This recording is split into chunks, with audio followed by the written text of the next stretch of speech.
بالله من الشيطان اللعين الرجيم. بسم الله الرحمن الرحيم. يا مذكر الشرف للذاكرين نور الله رب العالمين، والصلاة والسلام على أشرف الأنبياء والمرسلين سيد العرب والعجم، اسمه مقدس معطر مقدم، نور الهدى شفيع الأمم صاحب الجود والكرم، مولانا أبي القاسم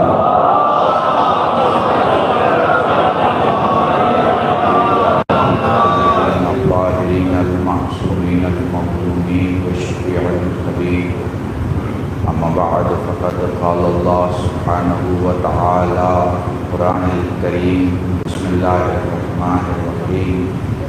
وما تشاءون إلا أن يشاء الله. صلوات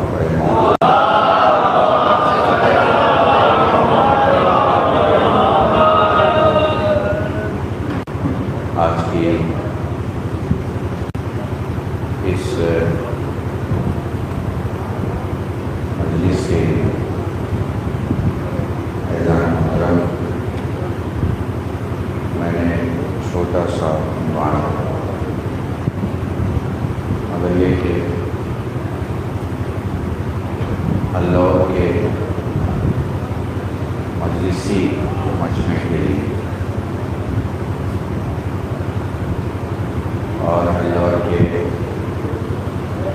مفکرین کے لیے سیاست اور کربلا.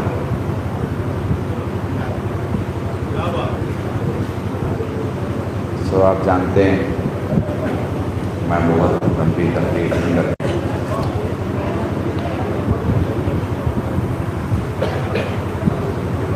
یہ بھیا یہ بڑھ گیا ہوا تو میں پھر تقریر شروع بانٹ لو پہلے بانٹ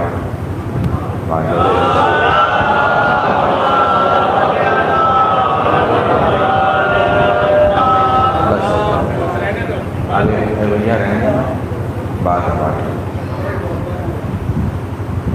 آپ کی اجازت سے اگر سب آمادہ ہوں. آواز پہنچ رہی ہے آپ کو؟ کلیئر آ رہی ہے سب کو؟ پیچھے آواز آ رہی ہے؟ ہمارے بزرگ کچھ بیٹھے ہوئے. اللہ تیرا احسان ہے کہ تو نے ہمارے کانوں کو زندہ رکھا کہ وہ اہل بیت کے ذکر کو سن سکے.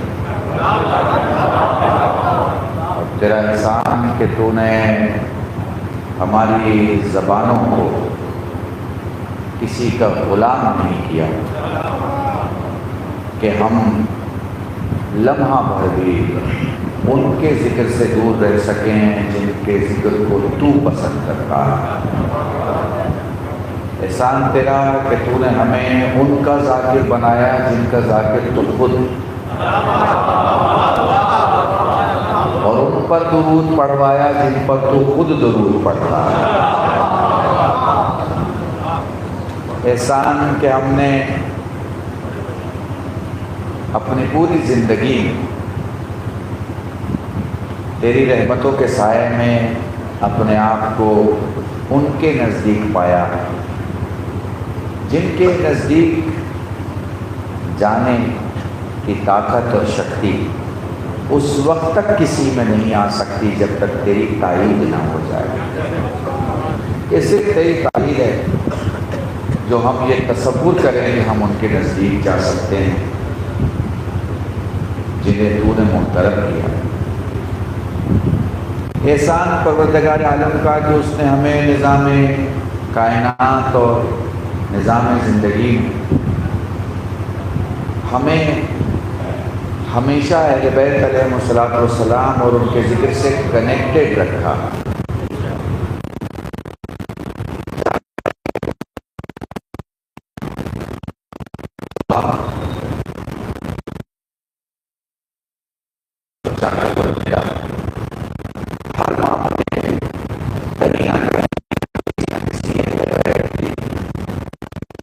خود کو وابستہ دیکھتے ہیں، سوچتے ہیں اور پاتے ہیں.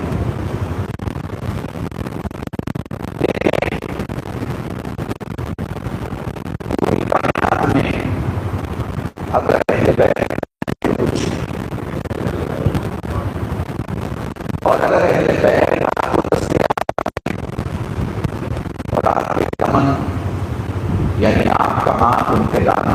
وابستہ اور ان کے ہاتھ سے وابستہ اور ان کی ذات سے وابستہ اور ان کی بات سے وابستہ، تو اس سے بڑی کوئی چیز نہیں۔ یہ مجلسیں، یہ پروگرام، یہ مجموعہ لوگوں کا ان کے آ جانا، یہ تو ذاکر کی بیوقوفی ہے کہ وہ یہ سمجھے کہ اسے سننے لوگ آئے۔ کوئی کسی مولوی اور ذاکر کو سننے نہیں جاتا، اس سے اہل بیت کی تعریف سننے جاتا، اس سے ان کا ذکر سننے جاتا۔ نہ تو ہمارے مجمع کے پاس اتنی صلاحیت ہے کہ وہ عربی کے گرامر کو سمجھے، اور نہ ہمارے مجمع کے پاس اتنی صلاحیت ہے کہ وہ بنا ترجمے کے آیت کو سمجھے، اور نہ ہمارے مجمع کے پاس اتنی طاقت و صلاحیت ہے کہ وہ فقہی اشارے اور کنایات کو سمجھے۔ ایک چیز بڑی عجیب، اور وہ یہ ہے کہ اہل بیت کی فضیلت عربی میں بھی پڑھیے تو اس کو سمجھ میں آ جائے گی کہ ذاکر کیا پڑھا۔ یہ جو اس کا سپر کانشیس ہونا ہے، یہ بڑا عجیب ہے۔ کسی جگہ کوئی پروگرام ہو رہا تھا، انگریزی کے کچھ سننے والے تھے اور عربی کے پڑھنے والے تھے، انہوں نے کہا صاحب ہمیں دوسرے کسی کی بات تو سمجھ میں نہیں آئے گی، آپ کی ضرور سمجھ میں آئے گی، کیونکہ محرم کا مہینہ ہے، اہل بیت کی تعریفیں ہیں، آپ پڑھیں گے تو کم سے کم ہمیں اتنا تو سمجھ میں آئے گا کہ ہمارے مولا کی تعریف ہو رہی ہے، ہمارے مولا کا ذکر ہو رہا ہے، سمجھ رہے ہیں؟ اچھا یہ سچا واقعہ ہے تو میں ابھی آپ کے سامنے ذکر کر رہا ہوں۔ تو خلاصہ کلام یہ ہے کہ صدقہ ہے، ہم اس فرش اعضا پر بیٹھتے ہیں، سنتے ہیں، بڑے بڑے علماء، بڑے بڑے ذاکرین، بڑے بڑے خطبہ آ کے بیان کرتے ہیں۔ مجھے شرف حاصل ہوا آپ کے درمیان آنے کا، ہلور اور ہلور سے جو میرا رابطہ ہے اور ہلور کے رہنے والوں سے وہ بڑا کلوز ہے، بہت قربت کا ہے، بڑی محبتیں ہیں۔ دوسرے شہروں کے لوگوں کو ادب پالتا ہے، آپ ادب کو پالتے ہیں تو اچھا لگتا ہے۔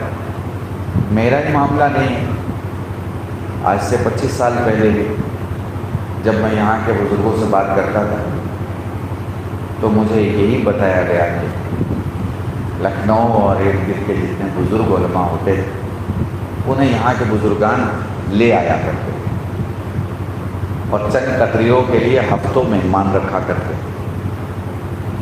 تو سماعت کے کنٹینٹ کے معاملے میں آپ لوگ بہت ریچ ہیں، بالکل یہی سکون۔ اب یہ خطیب کے اوپر ہے کہ وہ آپ کو کیا نیا زاویہ دے سکتا ہے، نئی چیز تو آپ کو، اور اگر کسی نے کچھ نیا بیان کر دیا تو یہ بھی مسئلہ ہے کہ یہ کہاں سے آ گیا، یہ تو ہم نے اب تک سنا نہیں۔ سو ان دونوں چیزوں کا تذکرہ نہ کرتے ہوئے اور کچھ نئی بات نہ کرتے ہوئے آپ کی پرانی باتوں میں سے ہی کچھ نئے باب نکالنے کی کوشش کریں۔ اسی میں سے ایک باب جو میں نے آج کے لیے بیٹھنا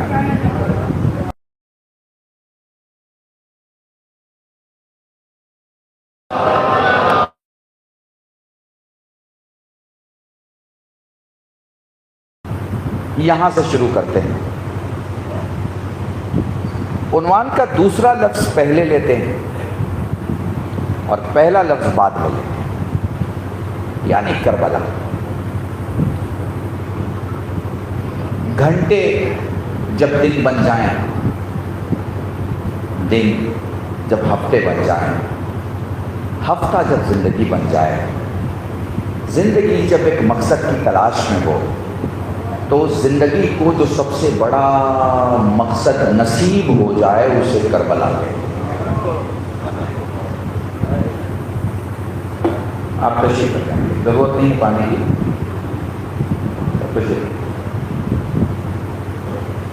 ایک بار درود پڑھیں گا۔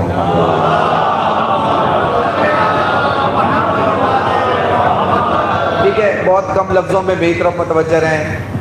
زندگی جب مقصد کی طرف متوجہ ہونے لگے اور زندگی کو جب کوئی مقصد چاہیے ہو تو دنیا کے بہترین مقصدوں میں سے ایک مقصد ہے کربلا۔ جسے کربلا حاصل ہو جائے وہ دنیا کا کامیاب ترین انسان ہے۔ اب جملہ کہنے جا رہا ہوں، چونکہ کربلا وہ پہلی سیڑھی ہے جس کے بعد حسین سے ملاقات ہوتی ہے۔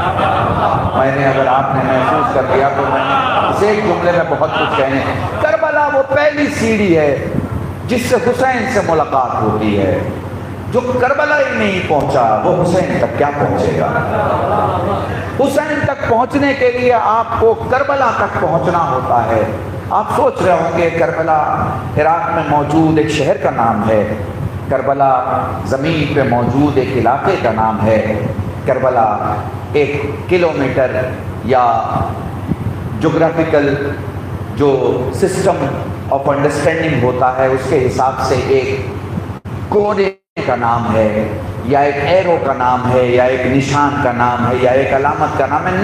نہیں، ظلم کے موسم میں اللہ کی جہاں ہر مخلوق مرجھا رہی ہو وہاں زندگی کی امید کو کربلا کہتے ہیں۔ میں نے بہت بڑا جملہ کہا تمہارے در، بہت بڑا جملہ، محسوس کرنا۔ دیکھیں دوسرے مقام پہ جب میں مجلس سے پڑھتا ہوں تو مجھے یہ سوچنا ہوتا ہے کہ پتہ نہیں کون سمجھے گا کون نہیں سمجھے گا۔ کم سے کم ہلور میں مجھے یہ نہیں سوچنا ہوتا ہے، مجھے پتا ہے میں کہوں گا اور میرا مجمع اس جگہ پہنچ جائے گا جہاں میں لے جانا چاہتا ہوں۔ کربلا اس امید کا نام ہے، کربلا اس امید کا نام ہے جو حر جیسے گنہگار کو بھی مایوس نہیں ہونے دیتی۔ بہت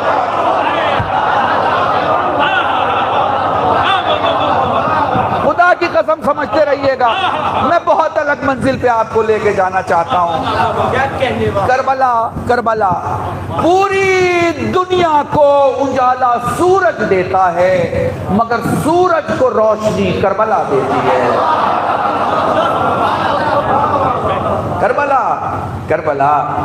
کربلا ہم نے بادشاہوں کے جاگنے کی حکومت تو دیکھی ہے، تم کربلا میں حسین کے سونے کی حکومت۔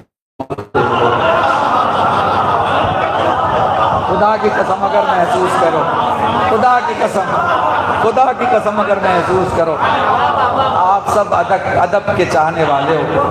دیکھیں مجلسوں میں میری کوشش ہوتی ہے میں بہت سادی مجلس پڑھوں، چونکہ امام کی طرف سے جو ذمہ داری ہے وہ لوگوں کو سنانے کی نہیں ہے، لوگوں کو سمجھانے کی ہے۔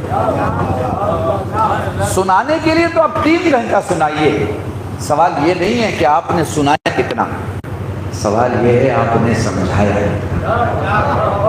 کیونکہ جو مجلس میں آیا ہے وہ سننے کے لیے نہیں آیا، وہ سمجھنے کے لیے آیا ہے۔ سمجھنے کی ذمہ داری اس کی نہیں ہے، سمجھانے کی ذمہ داری آپ کی ہے۔ آپ نے اسے 2.5 گھنٹے میں کتنا سمجھایا؟ اگر 2.5 گھنٹے میں آپ نے 2.5 گھنٹہ سمجھایا آپ کامیاب ترین خطیب ہیں، اور 2.5 گھنٹے میں اگر 15 منٹ بھی آپ نے اسے نہیں سمجھایا تو پھر آپ کامیاب خطیب نہیں ہو سکتے۔ آپ نے اہل بیت سے وقت لیا مگر اس کا صحیح استعمال نہیں کیا۔ تو اب میں پہلا جملہ آپ کو بتا رہا ہوں، کربلا جہاں وقت رو پڑتا ہے، کربلا جہاں پیاس کی پیاس بجھائی جاتی ہے،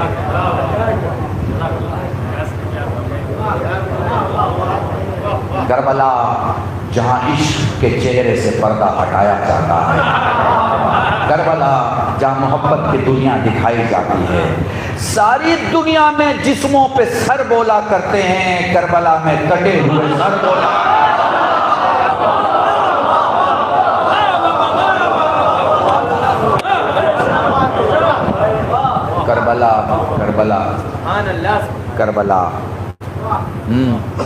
کربلا جو ہر مصلی میں شامل، کربلا جو ہر تسبیح میں شامل، کربلا جو ہر تلاوت میں شامل، کربلا جو قرآن کے ہر پارے میں شامل۔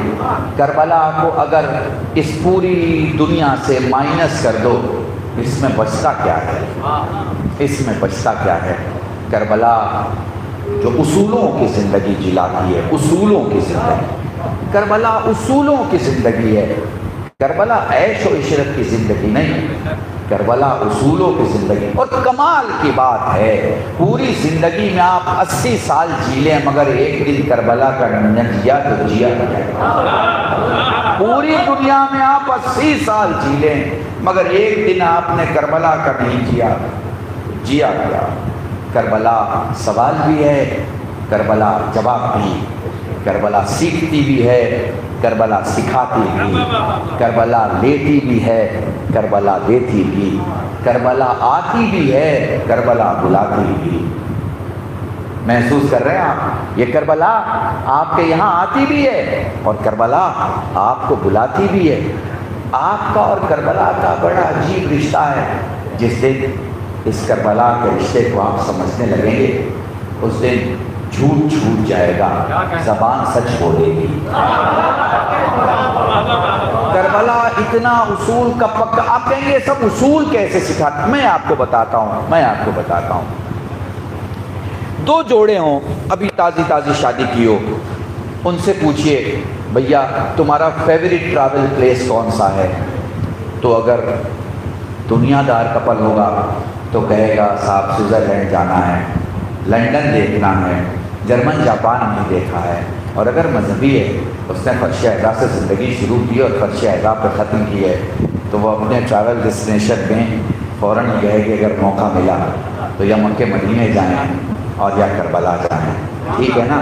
یہ چوائس کہاں سے آ رہی ہے؟ یہ چوائس کہاں سے؟ ایک اصول سے آ رہی ہے، اصول سے کہ جانا بھی ہے کہ ایسے بادشاہ کے پاس جاؤ جو واپس پلٹ کے اتنا کچھ دے دے کہ پوری زندگی جیتے رہو پھر بھی نہ مل پاؤ تو اس میں کتنا۔ اب میں آیت اللہ رئیسی کی مجلس پڑھ رہا تھا، اس کا ایک جملہ میرے ذہن میں آ گیا ہے، حل اور والوں کی خدمت میں پیش کر رہا ہوں۔ کربلا اصول کی زندگی سکھاتی ہے۔ آپ کہیں گے مولانا یہ اصول ہے کیا؟ میں آپ کو بتاتا ہوں اصول کی زندگی کیا ہے۔ اصول کی زندگی اگر دیکھنا ہے تو پہلے بے اصولوں کی زندگی دیکھو تاکہ اصول سمجھ میں آ جائے، اصول سمجھ میں آ جائے۔ آپ کہیں گے مولانا وہ کیسے؟ تو بھیا دیکھو یہ 57 ملک کے جو 57 مسلم ممالک کے جو راجا ہیں ان کا کوئی اصول نہیں ہے، ان کی بس خواہش ہے، میں نے بہت بڑا جھگڑا کہا، ان کی بس خواہش ہے، ان کو مرسڈیز چاہیے، مرسڈیز بھی گولڈن باڈی میں چاہیے، اس پہ بھی ہیرے جواہرات چاہیے، ان کی خواہش ختم نہیں ہوتی۔ 4 کروڑ کا 40 کروڑ چاہیے، 40 کروڑ کا 400 کروڑ چاہیے، اس سے اوپر 5000 کروڑ چاہیے، خواہشیں ختم نہیں ہوتی۔ ان کی زندگی ختم ہوتی ہے، خواہشیں ختم نہیں ہوتی۔ کچھ سمجھ میں آ رہا ہے؟ ان کی زندگی ختم ہوتی ہے، خواہشیں ختم نہیں ہوتی۔ یہ کون لوگ ہیں؟ ان کا کوئی اصول نہیں ہے، خواہشوں پہ جینے والے ہیں۔ تو 57 ملک وہ ہیں جن کے جو رہبر ہیں وہ بے اصول لوگ ہیں، جو صرف خواہش پہ جیتے ہیں، مگر ایک خامنائی ہے جو اصول پہ جیتا۔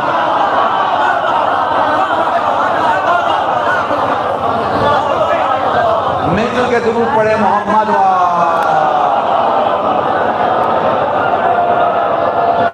اب یہیں سے گفتگو آگے بڑھتی ہے اگر آپ میرے ساتھ ہے تو عزیزو۔ تو یہ جو اصولوں والے لوگ ہیں دنیا میں، ان اصولوں والوں کا کیا کہنا کہ انہیں جب بھی آپ کہیں پیش کریں گے آپ کو شرمندگی نہیں ہوگی۔ اور جب میں نے ذکر کیا ہے آیت اللہ خامنہئی کا تو میں جملہ یہاں آپ سے کہنا چاہتا ہوں۔ دیکھیں دنیا کے سارے لیڈروں کو ایک کمرے میں بند کیا جائے اور دروازہ کھلے اور آیت اللہ خامنہئی داخل ہوں تو یہ سارے لیڈر اپنی جگہ سے کھڑے ہو جائیں گے، کیونکہ خامنہئی لیگلی طور پہ سب سے بڑے ہیں اور آفیشیلی طور پہ بھی سب سے بڑے ہیں اور پولیٹیکلی طور پہ بھی سب سے سینئر ہیں۔ کیا آپ کو تو پتہ ہے نا؟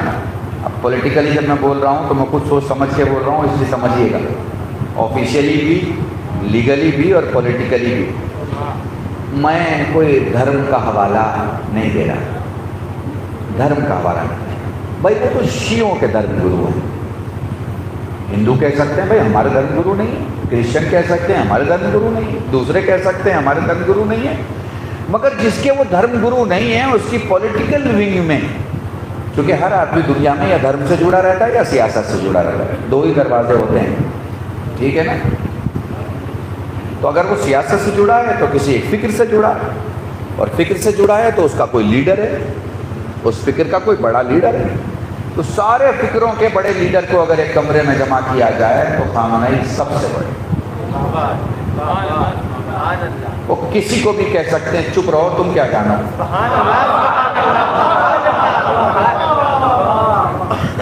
چپ رہو تمہیں کیا پتا. اور اب تو اور بول سکتے ہیں. خیبر کے 39 دن تک معاملہ کچھ اور تھا، 40ویں دن معاملہ کچھ اور ہے نا. 39ویں دن تک تو یہ تھا کہ یہودی سوچ رہے تھے کہ جو ہم جانتے ہیں وہ کوئی نہیں جانتا. 40ویں دن کے بعد یہ معاملہ ہو بھیا جو یہ جانتے ہیں وہ کوئی نہیں جانتا. ٹھیک ہے، تو 12ویں دن کے بعد تو کیفیت یہ ہے کہ یہ کہہ سکتے ہیں تم چپ رہو. اچھا اب یہاں سے آپ ہمارے موضوع کے پہلے لفظ پہ چلے جائیں، سیاست. یہ لفظ ہمارے یہاں بھارت ورش میں مسلمانوں کے درمیان اور بالخصوص شیعوں کے درمیان بڑا بے چین لفظ ہے، بڑا ایک ایسا لفظ جس کا دیانتداری سے نہ استعمال ہوا، نہ دیانتداری سے ترجمہ ہوا، اور نہ امانت داری سے اس کا سپورٹ کیا گیا. آپ کا کوئی پولیٹیکل لیڈر نہیں ہے. کیوں نہیں ہے؟ اس لیے کہ آپ نے سیاست سمجھا ہی نہیں، کیونکہ لوگوں نے چاہے نہیں کہ آپ سیاست سمجھے. کیوں بھائی؟ اس لیے کہ لوگوں کو معلوم تھا کہ اگر یہ قوم سیاست میں سرگرم ہو گئی تو کئی لوگوں کو میدان چھوڑنا پڑے گا. اب پتہ نہیں دھارمک لوگوں نے آپ کو کیوں الگ کیا، مجھے نہیں پتا. مگر اس سال میں نے محرم میں دیکھا کہ وہ لوگ بھی سیاست کے مخالف ہیں اور امامے کے سیاست میں مخالف ہیں، وہ بھی خامنہ ای زندہ باد کہہ رہے ہیں.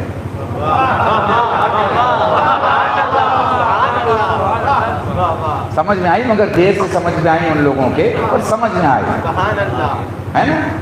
تو اب اس چیز کو تھوڑا لے کے آگے چلتے ہیں. سیاست راضی ہیں آپ؟ میں گفتگو کروں آپ کے ساتھ. دیکھیں وشو میں، دنیا میں 3 قسم کے لوگ. کتنے قسم کے؟ 3 قسم. ایک وہ جو پیسے والا ہے، پیسے والا. دوسرا وہ جو بدھی والا ہے، اور تیسرا وہ جو اصول والا ہے. پیسے والا، بدھی والا اور اصول والا.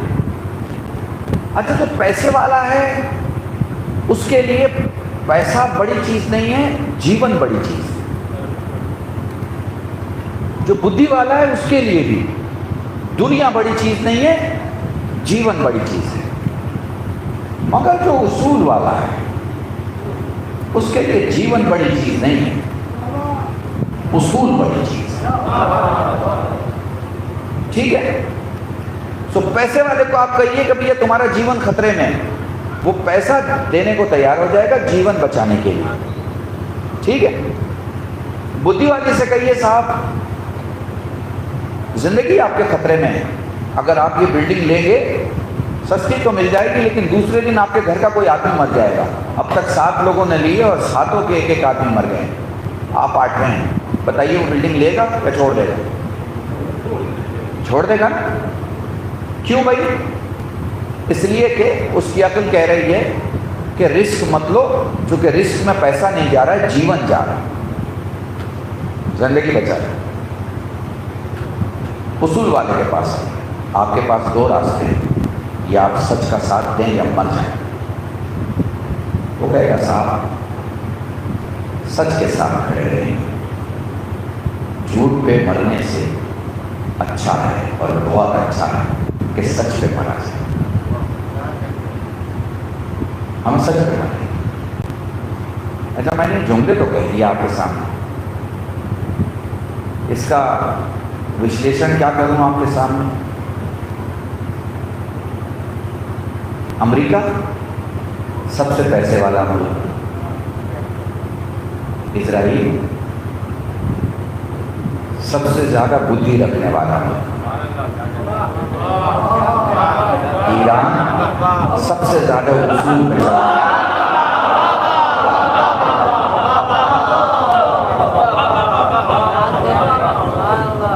بہت عام طور سے سمجھا رہا ہوں، میں کوئی روایت آپ کے سامنے نہیں پڑھ رہا، میں نے اس وقت مجلسی انداز ہی نہیں رکھا آپ کے سامنے۔ بس موضوع آپ سمجھ لیجئے، موضوع کا ڈیپتھ سمجھ لیجئے، پھر آپ کو سمجھ میں آ جائے گا کہ آگے میں کیا کہنے جا رہا ہوں۔ سو امریکہ کے پاس اگر جیون کا سوال آئے گا تو وہ جیون بچائے گا، وہ بھول جائے گا کہ اس نے ٹویٹر پہ کیا بولا اور اس نے وہاں کیا بولا اور وہاں کیا بولا اور وہاں کیا بولا۔ اسرائیل کے پاس جیون کی بات آئے گی تو اپنی بدھی لگائے گا، وہ بھول جائے گا کہ اس نے رات کو کیا وعدہ کیا تھا اور کیا ضمانت دی تھی اور صبح کو کیا کرنا۔ لیکن اصول والے ملک کا کمال ہے، وہ تو حملہ بھی کر رہے ہیں تو بتا کے حملہ کر رہے ہیں۔ بہت سے لوگوں نے اس بات پہ تنزیہ گفتگو کی، تنزیہ بتا رہے ہیں اور حملہ کر رہے ہیں۔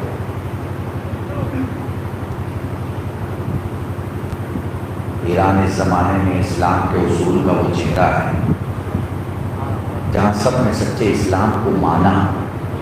کم سے کم خامنئی کے اس عمل سے دنیا نے یہ تو مان لیا کہ جو بتا کے حملہ کرے گا وہ نہتوں پہ حملہ نہیں کرے گا۔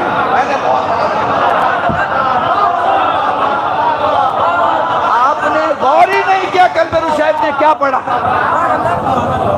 پوری دنیا میں جہاں آتنکواد اور اسلام، آتنکواد اسلام اور آتنکواد اسلام کو جوڑا جا رہا ہے، اس کا جواب ہے خامنئی کا یہ عمل۔ آتنکوادی جو کر رہے ہیں اور آتنکوادی حملے جو کر رہے ہیں، ان میں اور ہم میں کتنا فرق ہے، ان میں اور ہم میں کتنا فرق ہے، یہ خامنئی کے عمل نے بتا دیا۔ ہم بول کے دشمن کو مارتے ہیں، پھر دوست کو کیسے مار سکتے ہیں، پھر نہتوں کو کیسے مار سکتے ہیں۔ درود پڑھیں محمد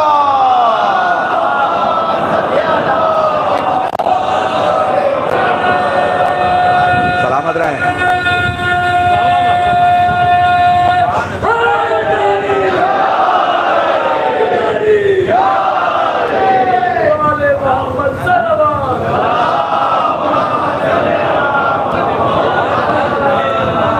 آپ نے محسوس کیا؟ دیکھیں یہ جو بار بار کہہ رہے ہیں میں حملہ کرنے والا، تو حملہ کیا تو کیا ہوتا ہے کہ سیاست میں ایک لفظ آتا ہے سمبولک طور پر کوئی قدم اٹھانا۔ مثال کے طور پر آپ نے دیکھا ہوگا بڑی پارٹیاں کسی شیعہ کو لیا اور MP بنا دیا۔ اب آپ بھی سوچتے ہوں گے یہاں بیٹھ کے کہ ان کی بڑی ساکھ ہوگی، بڑی پہچان ہوگی، بڑا ان کا رتبہ ہوگا، تب ان کو MP بنا دیا۔ اچھا میرے ذہن میں فی الحال کوئی ہے نہیں تو آپ یہ مت سمجھیے گا میں کسی پہ پڑھ رہا ہوں، ٹھیک ہے؟ میں عام گفتگو کر رہا ہوں، پولیٹکس پہ بول رہا ہوں، تو میری ذمہ داری ہے کہ میں آپ کو ساتھ لے کے چلوں اور بتاؤ کہ پولیٹکس میں کچھ کام سمبولکلی ہوتے ہیں۔ جیسے مثال کے طور پر کسی بھی پچھڑے، اتی پچھڑا، کسی ایسی قوم جس قوم کی نمائندگی اب تک نہیں آئی ہے، اس کو بلایا جاتا ہے اور اس کو ایک بڑی پدھتی، اس کو ایک بڑا عہدہ دے دیا جاتا ہے۔ سو یہ مقصد ہوتا ہے بتانے کے لیے کہ ہم سب کے ساتھ ہیں، کوئی یہ نہ سمجھے کہ وہ محروم ہے، یا کوئی یہ نہ سمجھے کہ ہماری نظر اس پہ نہیں۔ تو پولیٹکس میں کچھ کام سمبولک طور پہ ہوتے ہیں اور وہی کام جنگ میں بھی ہوتے ہیں سمبولک طور پر۔ وہ کیا ہوتا ہے کہ نہیں، آپ سیاست کی مثال سے شاید اتنا اچھے سے نہیں سمجھیں گے، آپ کو میں گھریلو مثال دیتا ہوں۔ ایک صاحب نے آپ سے 10,000 روپے لیے، اب فون ہی نہیں اٹھا رہے ہیں وہ آپ کا، اور آپ بہت پریشان ہیں، اور جو وہ حرکت کر رہے ہیں آپ ویسی کوئی حرکت کرنا نہیں چاہ رہے ہیں۔ سمجھ رہے ہیں؟ تو آپ اچانک ان کے گھر پہنچ گئے. بھائی تمہارا موبائل بند رہ سکتا ہے، میرے پاؤں تھوڑی قید ہے. تو گھر تک پہنچ گئے. وہ اچانک صبح صبح نکلے، ہاتھ میں برش. ارے بھائی فون کر لیا ہوتا، گھر تک آ گئے. ارے میں کیسے فون کرتا بھائی، جب آپ فون ہی نہیں اٹھا رہے ہیں تو بات کیسے ہو؟ تو سمبولکلی آپ نے گھر پہنچ کے یہ میسج دیا کہ ہمیں گھر کا ایڈریس معلوم.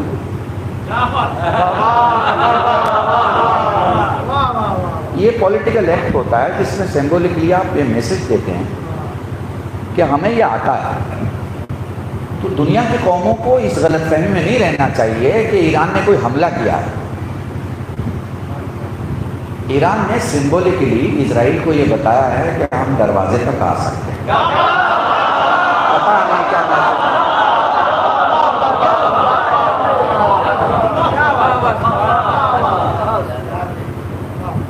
محسوس کر پا رہے ہو؟ پولیٹکس ہے تو اسے پولیٹکس کی طرح سمجھیے. آپ کو سمجھ میں آئے گا، بہت اچھا لگے گا. آپ دنیا کی بڑی بہترین قوم ہے جو سیاست کو سمجھتی ہے. میری پرانی تقریروں میں ایک جملہ بڑا مشہور ہے، لوگوں نے بہت پسند کیا کہ ہم دنیا کی سب سے اچھی قوم ہے سیاست کے لیے. پرابلم یہ ہے کہ ہم سیاست باہر نہیں کرتے ہیں، ہم گھر میں سیاست کرتے ہیں.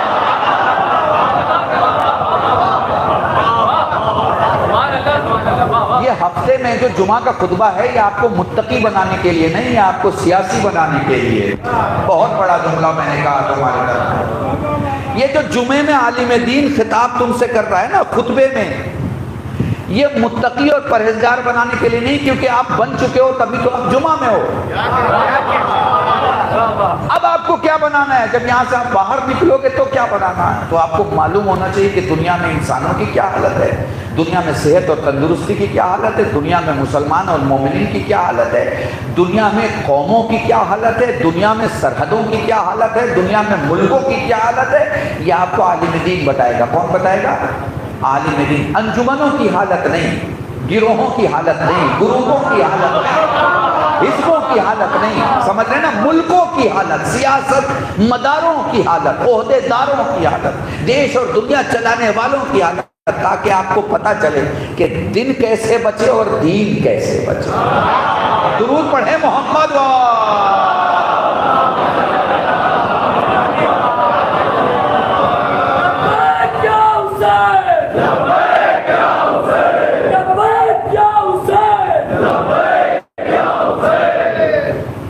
مل جل کر درود پڑھیں محمد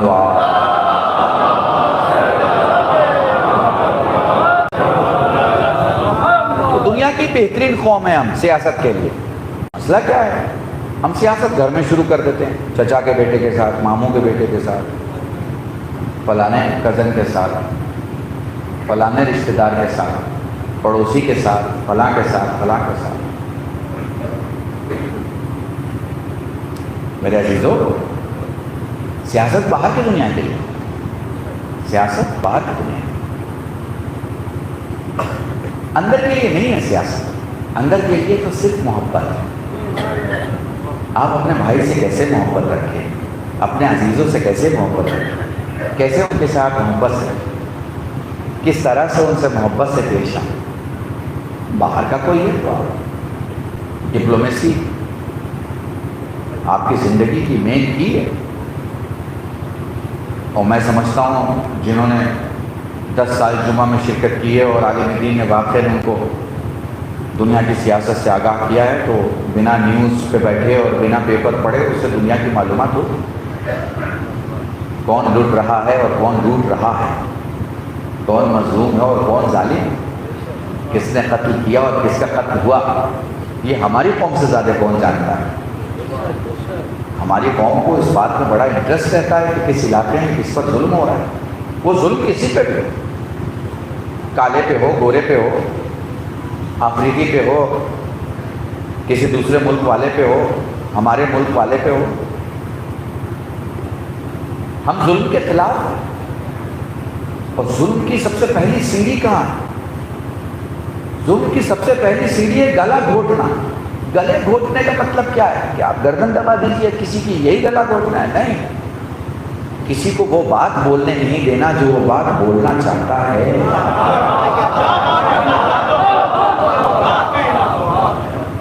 یہ بھی ظلم ہے، یہ بھی ظلم ہے کہ آپ اس سے وہ بات کہنے ہی نہیں دیں جو وہ کہنا چاہ رہا ہے. آپ نے ظلم کیا، اپنے طاقت سے اس کی زبان سین لی، اس کے ہونٹ سین لیے، آپ نے اسے بولنے نہیں دیا. بولنے کی آزادی سب سے بڑی دنیا کی آزادی ہے.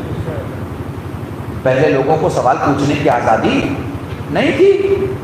کیوں نہیں تھی صاحب؟ ہندی کا جملہ استعمال کرو، بولیں گے تو بھید کھل جائے گا. اس لیے ورچسو بنائے رکھنا ہے تو سامنے والے کو بولنے مت دو، لوگ تمہاری خاموشی سے مطلب نکالنے کی کوشش کریں.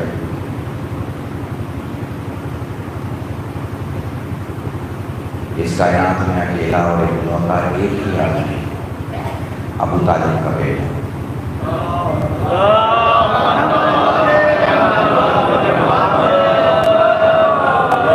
اس پورے منشیہ کی دنیا میں وشو میں ایک ہی کرانتی لانے والا علی ابن ابی طالب ہے، جس نے صدیوں سے بنائے ہوئے اس مت کو توڑ دیا کہ کوئی بولے گا تو تمہاری صلاحیت، تمہارا بھرم ٹوٹ جائے گا. علی نے کہا سوال کرو جو پوچھنا چاہتے ہو، پوچھو جو پوچھنا چاہتے ہو. اور کمال کی بات ہے کہ دنیا میں کوئی نہیں تھا جو یہ دعویٰ کر سکے. کسی کی اوقات نہیں ہے جو کسی سے کہہ سکے. تب تو کیا، اب بھی نہیں کہہ سکتا. اب بھی کوئی دعویٰ نہیں کر سکتا کہ مجھ سے سوال کرو جو پوچھنا چاہتے ہو. یہ دعویٰ تو صرف سوٹ کرتا ہے علی ابن ابی طالب.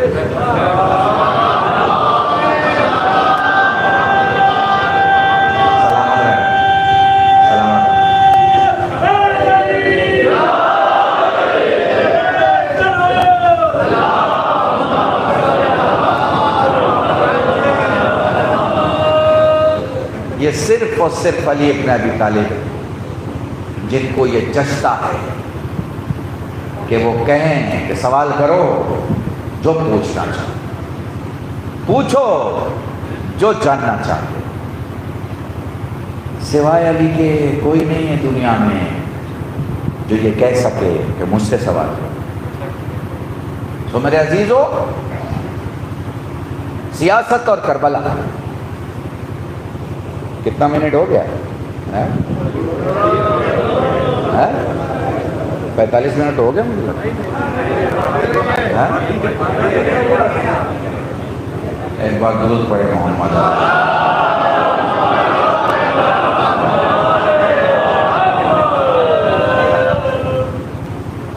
تو میرے عزیزو، سیاست کی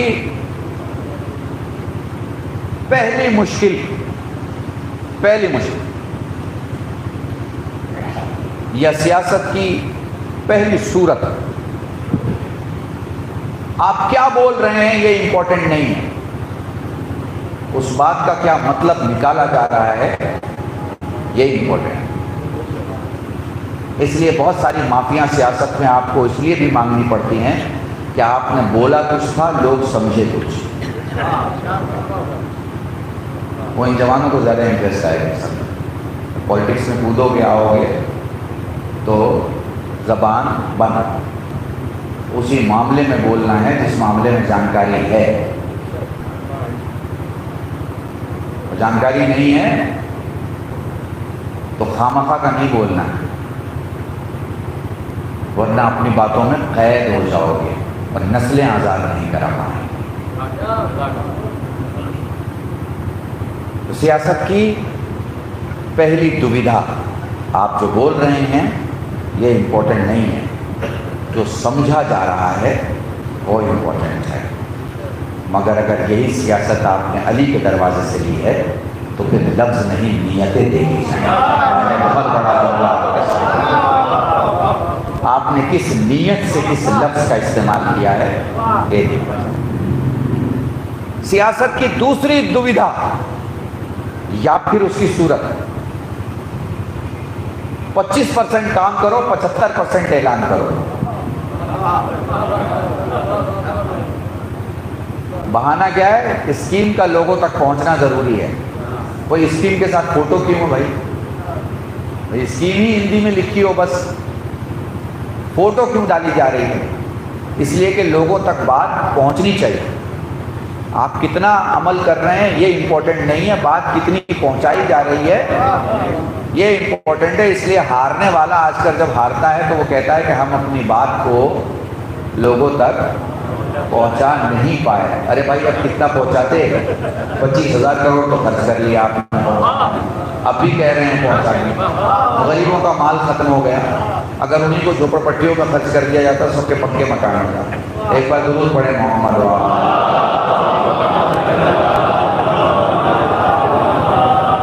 ٹھیک ہے، محسوس کر پا رہے ہیں آپ؟ تو اگر دنیا سے سیاست لیں گے تو آپ کے اندر یہ کیفیت پیدا ہوگی کہ میں باتوں کو پہنچاؤں، بولوں زیادہ، چاہے ڈیلیوری جتنی پرسنٹ ہو۔ علی سے سیاست سیکھیں گے تو دائیں ہاتھ سے کوئی کام کرو تو بائیں کو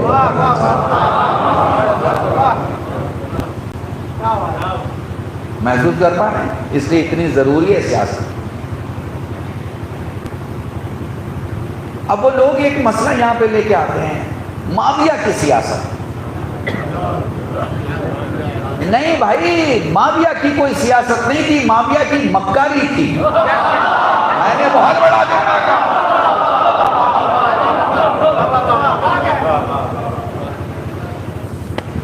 مکاری۔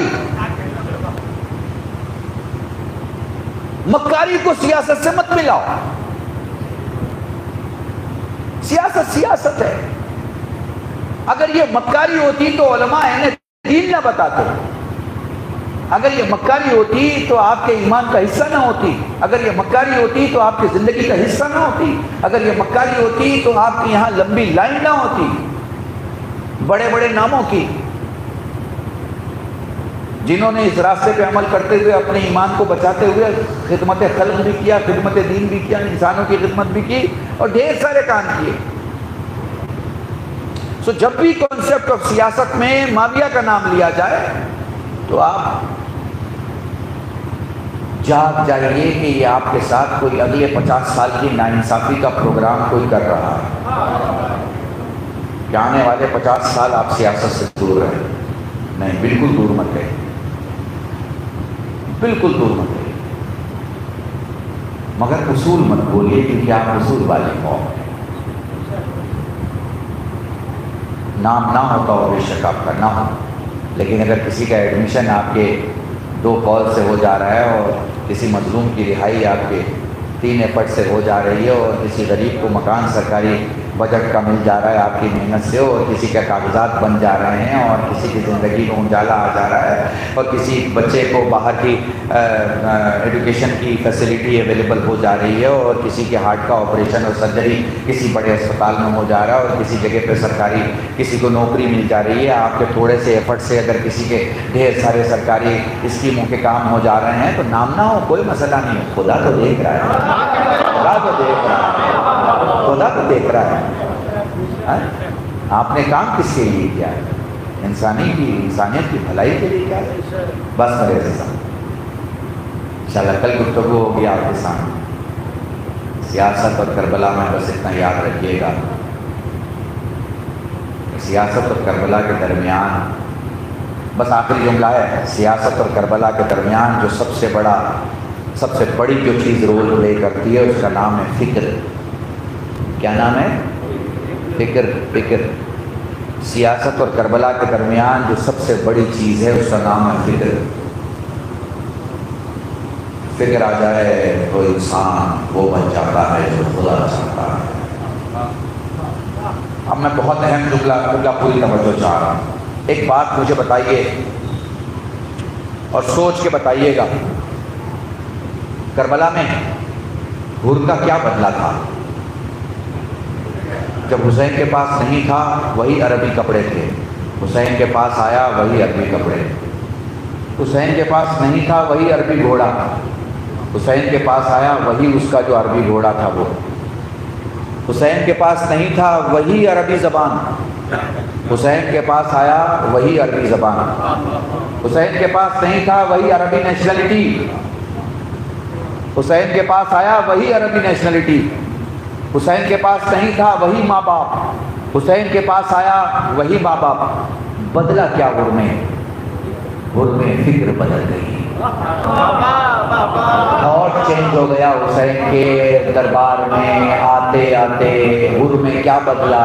نہ لباس بدلا، نہ نیشنلٹی بدلی، نہ ماں باپ بدلے، نہ چہرہ بدلا، نہ خد و خال بدلا، نہ ڈریس بدلا، نہ سواری بدلی، نہ جگہ بدلی، غر میں فکر بدل گئی، غر میں فکر بدل گئی، سمجھ رہے ہو؟ غر میں فکر بدل گئی۔ تو جب فکر بدل جاتی ہے تو آدمی غر سے غر علیہ السلام فکر بدل۔ اور دنیا کی بس ایک جملہ کہنا چاہوں، دنیا کی ہر چیز بدلتی ہے، فکر نہیں بدلتی۔ ایک بار فکر بدل جائے پھر فکر نہیں بدلتی جب تک خدا کی تائید نہ ہو جائے۔ دیکھو دنیا ایک مارکیٹ ہے جہاں ہر چیز بکتی ہے، جو چیز بکتی ہے وہ بدلتی ہے۔ میرے ساتھ رہنا، جیسے ایک زمانہ تھا، میرے خیال سے یہ 50 سال کے جو میرے ہمسن 55 سال کے بیٹھے ہوئے ہیں وہ اس بات کی تائید کریں گے، نوکیا کا ایک دور تھا، یاد ہے نا؟ میں نے ابھی ہریانس میں تقریر کی ہے جملہ کا، نوکیا کا ایک دور تھا، یاد ہے نا؟ نوکیا کے بعد آپ نے دیکھا ہوگا بلیک بیری کا زمانہ آ گیا، دیکھا ہوگا، آپ کو یاد ہوگا، ٹھیک ہے نا؟ تو نوکیا کا زمانہ چلا، اس کے بعد بلیک بیری آ گیا، مارکیٹ میں بلیک بیری چھا گیا اپنی فیسیلٹی اور اپنی کوالٹی کے سبب، ٹھیک ہے نا؟ پھر اچانک میں سیمسنگ آیا، اس نے بھی تھوڑا بہت مارکیٹ کور کر لیا، پھر اچانک میں آئی فون آیا، وہ سب کو کھا گیا، آپ نے دیکھا نا؟ یہ جتنے پلیئر تھے مارکیٹ کے سب چلے گئے۔ یعنی مارکیٹ نام ہے جہاں چیزیں آتی ہیں بدلتی ہیں، چیزیں آتی ہیں بدلتی ہیں، چیزیں آتی ہیں بدلتی ہیں، ایک کی جگہ دوسرا لے کے چلا جاتا ہے، ایک کی جگہ دوسرا لے کے چلا جاتا ہے۔ اس پوری دنیا میں صرف علی اور اولاد علی ہیں، 1400 سال سے نہ بدلے ہیں، نہ بدلے ہیں، نہ بدلے ہیں۔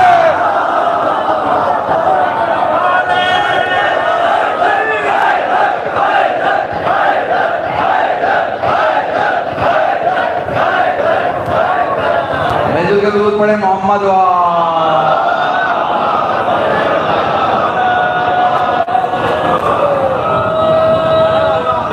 وہ یہ جو تم نعرے لگاتے ہو نا، یہ جو نعرے لگاتے ہو،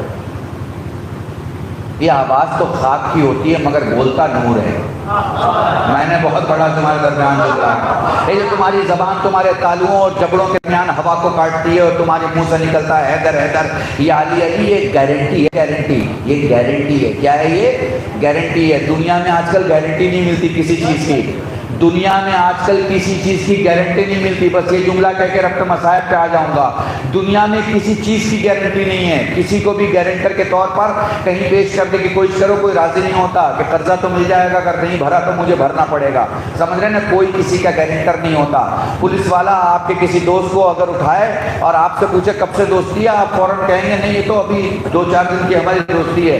الٹا نہیں بولیں گے کہ 10 سال کی دوستی ہو تو 20 سال کی ذمہ داری لیں گے، کیونکہ آپ کو پتہ ہی نہیں ہے پولیس کس گناہ میں لے کے جا رہی ہے۔ تو کوئی کسی کا گارنٹر نہیں بنتا، کوئی کسی کی ذمہ داری نہیں لیتا۔ لیکن عجیب نام ہے یہ حیدر، حیدر اور علی علی، کہ اگر اس مجمع سے 5 سال کا بچہ بھی بولتا ہے یا علی مدد یا نعرہ حیدری تو آپ اس کی 7 نسلوں کے ذمہ دار ہو جاتے ہیں کہ حلال خون ہوگا۔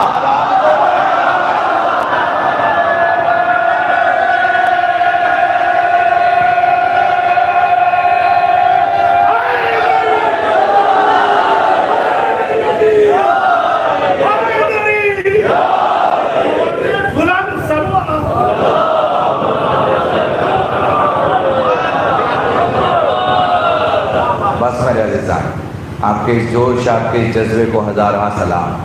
میرے عزیزوں یاد رکھنا، سیاست کا موقع آئے تو خوب مدد کرو، مگر یاد رکھنا کہ ظالم کے ساتھ نہیں رہنا، مظلوم کے ساتھ۔ اور کربلا کی خدمت کرنے کا موقع ملے تو خوب مدد کرو۔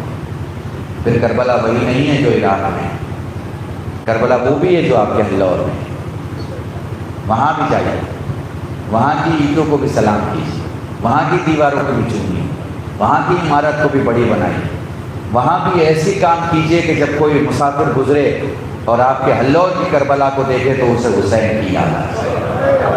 میں نے بہت بڑا جملہ آپ کو دیا، وہاں بھی جب جائیں تو آپ اس طرح جائیں کہ کوئی آپ کو جاتا ہوا دیکھے تو محسوس کرے کہ آج ہی شاید اس کا کوئی دنیا میں مر گیا۔ آپ کو پتہ ہے نا، مولا کیسے روئیں؟ فرماتے ہیں ایسے کہ آنسو کا وہ قطرہ جو آنکھوں میں رہ جائے مومن کا، جو آنکھوں سے باہر آئے صالحین کا، جو داڑھی کے بال تک آئے انبیاء کا، جو سیدھے تک آئے ہم اماموں کا۔ اے مولا جس میں آواز بلند ہو جائے کہاں میری دادی فاطمہ، اس لیے جب بھی رویا کرو آواز بلند ہو۔ اپنی 35 سال کی خطابت میں پچھلے 21-22 سال سے جملہ پڑھتا ہوں، جب کوئی دنیا سے جاتا ہے نا تو 3 قسم کے رونے والے ہوتے ہیں۔ ایک گلی والا روتا ہے، ایک پڑوس والا روتا ہے، اور ایک گھر والا روتا ہے۔ گلی والا بڑے تمیز سے روتا ہے، پڑوس والا خود کو سنبھال کے روتا ہے، مگر وہ جو گھر والا روتا ہے نا بڑی بے بسی میں روتا ہے، بڑی بے بسی میں روتا ہے، بہت دھاڑے مار کے روتا ہے۔ وہ کسی دوسرے کو نہیں دیکھتا، اسے تو بس وہ دکھائی دیتا ہے تو اس کا اپنا۔ خدا نہ کرے ہماری زندگی میں وہ دن آئے جب ہم حسین پر گلی والوں کی طرح روئیں۔ خدا نہ کرے ہماری زندگی میں وہ دن آئے جب ہم حسین پر پڑوس والوں کی طرح روئیں۔ ہمارے ایک بزرگ دوست تھے، مولانا قاسمی نام تھا، کانگریس کے ممبر آف پارلیمنٹ تھے، دلی میں رہتے تھے، بہار کے رہنے والے تھے۔ ان سے ایک سنی جوان نے سوال کیا، مولانا وہ لوگ جو زور سے روتے ہیں ان کے بارے میں آپ کا کیا خیال ہے؟ اور وہ لوگ جو سینے پہ ہاتھ مار کے روتے ہیں ان کے بارے میں آپ کا کیا خیال ہے؟ ان کا تو نے میت دیکھی ہے؟ اس نے کہا ہاں دیکھی ہے۔ تو نے میت کو گھر کے باہر بھی دیکھا ہوگا اور گھر کے اندر بھی؟ بولے ہاں گھر کے اندر بھی دیکھا ہے۔ یہ بتا آوازیں کب تیز ہوتی ہیں، گھر کے باہر؟ اس نے کہا کہ جب میت گھر کے اندر جاتی ہے تو کوئی سینے پہ ہاتھ مار کے کہتا ہے ہائے رے میرا بیٹا، ہائے رے میرا بابا، ہائے میرا چچا۔ وہ کہتے ہیں وہ جو سینے پہ ہاتھ مار رہا ہے نا اس کا حسین کا سب سے نزدیک کا رشتہ ہے۔ جزاکم اللہ، خدا تمہیں کوئی غم نہ دے سوائے غم سید الشہداء۔ اللہ میں مقدس زنجانی کہتے ہیں سکینہ نے ہاتھوں کو بڑھا کے کہا بابا سینے سے لگا لے۔ جزاکم اللہ۔ یہ سینے سے لگانے کی جو روایت ہے کچھ علماء کا نظریہ بیان کر رہا ہوں۔ آپ سادات ہیں، آپ سادات ہیں، سادات اللہ اور بڑے مشہور ماشاءاللہ سے میجورٹی نے جب طرف ہے سادات ہیں اللہ، آپ کی جد کا مسائل پڑھ رہا ہوں۔ یہ بار بار آپ نے سنا ہوگا علماء سے کہ جناب سکینہ کہتی ہیں کہ بابا مجھے سینے سے لگا لے، بابا مجھے سینے سے لگا لے۔ یہ بار بار یہ تکرار سکینہ کی طرف سے کیوں ہے؟ تو ایک بزرگ عالم نے اپنے شاگرد سے بڑا خوبصورت جملہ کہا، کہتے ہیں بیٹی بھی تو حسین کی ہے نا، بیٹی بھی حسین کی ہے۔ معلوم ہے کہ کربلا میں حسین کو ہر طرف سے تکلیف مل رہی ہے، سکون کہیں سے نہیں مل رہا، اور معلوم ہے کہ بیٹی جب آپ کے سینے پہ جاتی ہے اور بیٹی جب باپ کے سینے پہ جاتی ہے تو باپ کے لیے اس سے بڑا سکون کا لمحہ نہیں ہو سکتا۔ یہ بار بار جو ہے نا بابا مجھے سینے سے لگا لو، بابا مجھے سینے سے لگا لو، شاید فاطمہ کے لال کو کچھ سکون مل جائے۔ جزاکم اللہ، خدا تمہیں کوئی غم نہ دے سوائے غم سید الشہداء۔ رخصتی امام حسین، ایک دو روایت اور مجلس تمام ہے۔ انشاءاللہ مسلسل مجلس علماء کرام سے سنتے رہو کہ مصیبتیں اور مسائل رہنے بہت دیا کرتے رہنا۔ زندگی میں تمہیں موقع مل گیا تم رو پا رہے ہو، خوش نصیب قومیں ہیں وہ جو حسین کو آنسو کا بھروسہ دیتی ہیں۔ کیسے بیان کروں 4 سال کی سکینہ کہتی بابا خدا حافظ، میرے لاڈلی ابھی تو سینے سے لگنے کے پہلے کہہ رہی تھی بابا نہ جاؤ، ابھی خدا حافظ کیوں کر رہی ہے؟ بابا جب تیرے سینے سے لگی میری آنکھ لگ گئی، میں نے خواب میں دیکھا میری دادی فاطمہ مجھ سے مخاطب ہے، کہہ رہی ہے سکینہ حسین کو آنے دو، سکینہ میں فاطمہ والوں سے مقتل کی زمین صاف کر دوں گی۔ بولو حسین میدان کربلا میں آئے، میدان میں جانے کے پہلے ابھی گھوڑے پہ سوار ہونا چاہتے تھے۔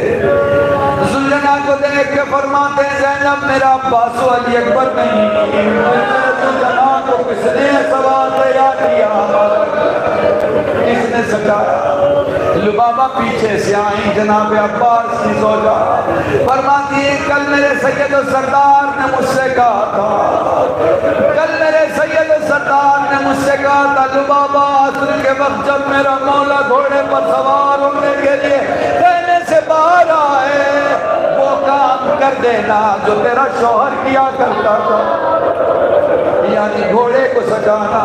گھوڑا سج گیا، حسین بیٹھ گئے، حسین میدان میں آئے، چاروں طرف سے تیر و تبر کی بارش ہوئی۔ میرے یہ نوجوان بیٹھے ہیں تو میں کیسے سمجھاؤں 3 دن کی بھوک و پیاس میں تمہارے مولا نے کیسے جنگ کی۔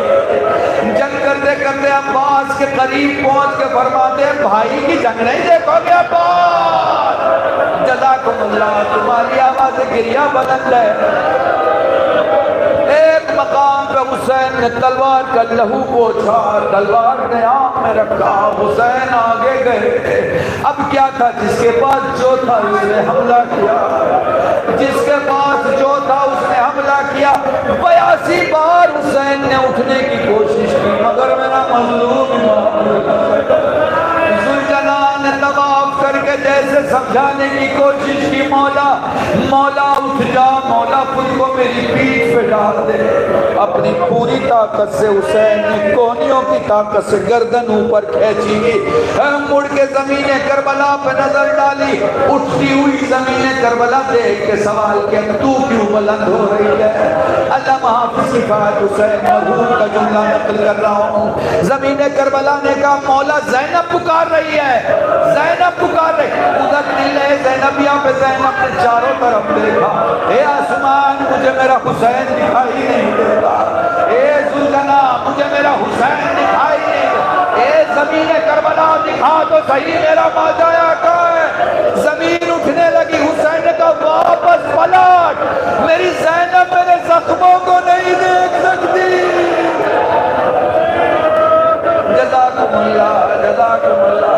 بس آخری جملہ سن لو، حسین اپنے سجدے کی شکل میں خود کو ڈھال چکے، دھیرے دھیرے زمین کی طرف خود کو لا چکے، سر سجدہ خالق میں ہے زمین کربلا پر، سبحان ربی العالی و بحمدہ۔ ادھر شمر آگے بڑھ رہا ہے۔ اب تمہیں اسی بات کو سمجھنا ہے، فارسی کا ایک شاعر کہتا ہے ہاں شعرا بہت زیادہ ہے، اگر اردو میں لکھ سکو تو لکھنا۔ وہ ماں کی 3 حالتیں بیان کرتا ہے۔ جب کسی ماں کا بچہ بیمار ہوتا ہے پہلے ماں اسے سمجھاتی ہے بیٹا ٹھیک ہو جائے گا، جب اس سے بھی کیفیت ٹھیک نہیں ہوتی پھر وہ دوا لا کے دیتی ہے، جب دوا سے بھی کیفیت ٹھیک نہیں ہوتی تو وہ کھڑی ہو کے خدا سے کہتی ہے پروردگارا اس پہ ہونے والی مصیبتیں مجھ پہ ڈال دے۔ وہ کہتا ہے جب شمر آگے بڑھا ہے نا تو سیدہ کی یہ 3ری حالت ہے۔ شاید زہرا نے ہاتھوں کو اٹھا کے کہا میرے اللہ حسین کی تکلیف زہرا کو دے دے، مجھ سے دیکھا نہیں جاتا۔ ہائے شمر کا خنجر چلا، حسین کا سر بن سے دھلا ہوا، کربلا میں کوہرام و انقلاب، آسمان سے خون کی بارش، پردہ ہٹا، سجاد نے پہلی زیارت پڑھی، السلام علیکہ یا ابا عبداللہ۔ ہائے حسین،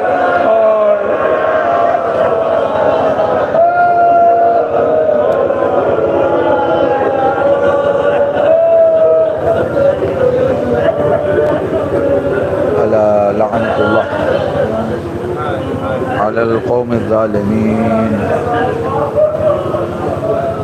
وسيعلم الذين ظلموا أي منقلب ينقلبون إنا لله وإنا إليه راجعون اللهم ارزقنا إيمانا صادقا ولسانا ذاكرا وعلما نافعا وولدا صالحا وعملا متقبلا وتوبة نصوحا وصلى الله على محمد وآله الطيبين الطاهرين بفضلك ورحمتك يا أرحم الراحمين پروردگار ہمیں جو غریبوں کو توانگر بنا، بیماروں کو ہمارے کربلا مولا سجا کے شفائی کلی عطا فرما، حضرت حجت کے ظہور میں تاجیل فرما، سب کو ان کے ناصرین میں شمار فرما، گناہوں کو معاف فرما، دعاؤں کو قبول فرما۔ الہی ہمیں انسانیت کی خدمت کرنے کی توفیق عطا فرما، اس ملک کی خدمت کرنے کی توفیق عطا فرما، مومنین و عزاداران کی خدمت کرنے کی توفیق عطا فرما۔ ہمارے چند آنسوؤں کو بارگاہ زہرا مشرف قبولیت عطا فرما، جو لاولد ہوں انہیں اولاد عطا فرما، جو اولاد والے ہوں کی اولاد کو سیرت صالحہ سے راستہ فرما۔ الہی گناہوں کو معاف فرما، دعاؤں کو قبول فرما،